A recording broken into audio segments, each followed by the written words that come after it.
The days that followed felt nothing like a marriage arranged by families. They felt like two souls learning each other gently, slowly, beautifully.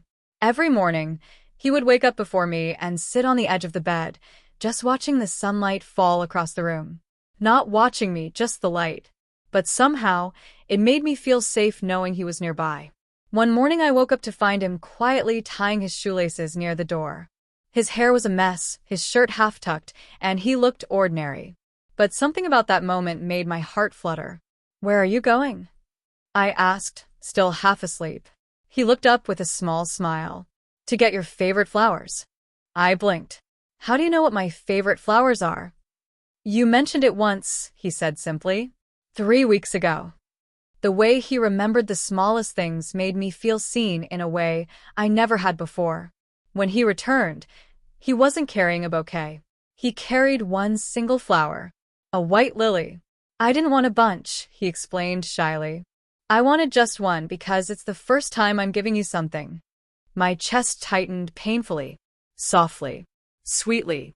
That week, we started doing everything together. Cooking even though he cut vegetables like he was fighting them.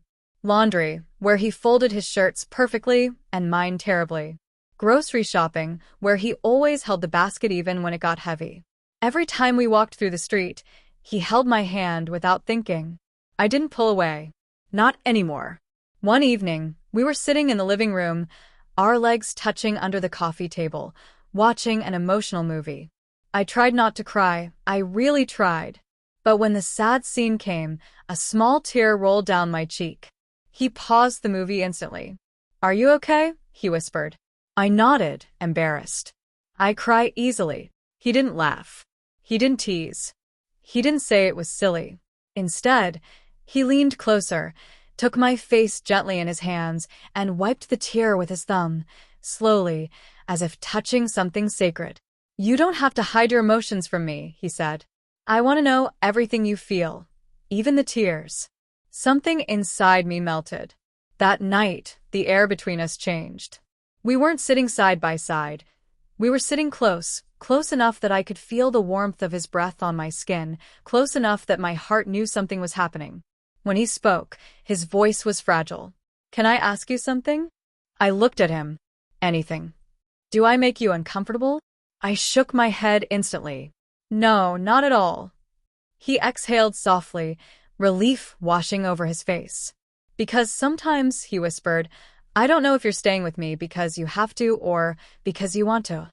I surprised myself with my answer. "I'm trying," I said. "Trying to want you. Trying to understand you. Trying to feel something real." He closed his eyes for a moment, as if those words were more than he expected. Then he said something I can never forget. "Real doesn't happen in a moment.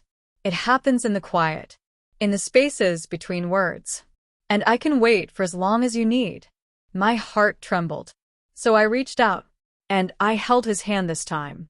And for the first time since our marriage, I felt something blooming, slow, soft, warm, deep inside me.